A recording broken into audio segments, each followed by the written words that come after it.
Hi అందరికీ welcome back to our channel. So ఈరోజు ఒక కొత్త రెసిపీతో మేము ముందుకు వచ్చానండి. పిల్లలు హాలిడేస్లో ఇంట్లో ఉండి ఈవినింగ్ స్నాక్స్ అని చంపుతున్నారు. సో నేనైతే ఈరోజు పన్నీర్ 65 చేస్తున్నానండి. సో దానికి కావాల్సిన పదార్థాలు చూడండి. ఫస్ట్ పన్నీర్లో కొంచెం పసుపు, అల్లం ఎల్లిగడ్డ పేస్ట్, కారం, ఉప్పు, లెమన్ కూడా పిండాలి. అది నేను స్కిప్ అయిపోయింది. సో ఇది చక్కగా అన్నీ వేసేసుకొని జాగ్రత్తగా మన స్పూన్తో కానీ చేతితో కానీ జాగ్రత్తగా కలిపి పెట్టుకోవాలి. అది కలుపుకున్న తర్వాత మనము నెక్స్ట్ దీంట్లోకి ఏమేమి యూజ్ చేస్తామంటే మైదా పిండి, కార్న్ఫ్లోర్,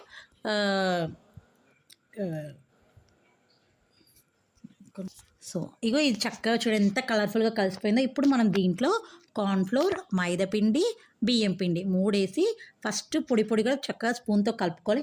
మీకు చేయి అయితే చేయి, స్పూన్ అయితే స్పూన్. దాని తర్వాత గరం మసాలా, కొంచెం చికెన్ మసాలా వేసి చక్కగా కలుపుకోవాలి. ఇది కలుపుకునేటప్పుడు కొంచెం వాటర్ యాడ్ చేసుకుంటా, కొంచెం మరీ లూజే కాదు మరీ గట్టిగా కాదు, కొంచెం మీడియం సైజులో కలుపుకోవాలి. సో వాటర్ మాత్రం ఫుల్ కుమ్మరిస్తే మాత్రం అది మొత్తం పోతే చూడండి, అలా చక్కగా కలుపుకోవాలి. ఎంత బాగుంది కదా. ఇప్పుడు మనము స్టవ్ పైన బాండి పెట్టి ఆయిల్ హీట్ అయిన తర్వాత అందులో జాగ్రత్త ఒక్కొక్కటి తీసి స్పూన్తో కానీ చేతితో కానీ జాగ్రత్త వేసుకోవాలి. ఎందుకంటే పన్నీరు మెత్తగా ఉంటుంది కాబట్టి. సో ఆయిల్ చూడండి చక్కగా హీట్ అయింది. హీట్ అయిన తర్వాత కొంచెం స్లిమ్లో పెట్టని ఒక్కొక్కటి అలా చూడండి జాగ్రత్త వేసుకొని వేయించాలి. చూసారా ఎంత బాగా వచ్చింది కదా కలర్ఫుల్గా. టేస్ట్ కూడా చాలా బాగుందండి. మీ పిల్లలకి ఇలా ట్రై చేయండి. పన్నీర్ తినని వాళ్ళు కూడా తింటారు.